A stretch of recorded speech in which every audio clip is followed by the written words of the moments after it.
بسم الله الرحمن الرحیم. به نام خدای بخشاینده مهربان. سوره نصر.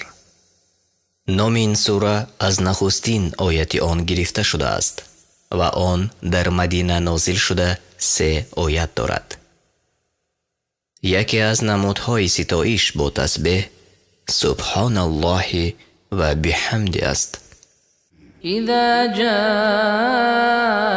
نصر الله والفتح، چون یاری خدا و پیروزی آید. ورأيت الناس يدخلون في دين الله افواجا، و مردم را ببینی که گروه گروه به دین خدا می درآیند. فسبح بحمد ربك واستغفره انه كان توابا.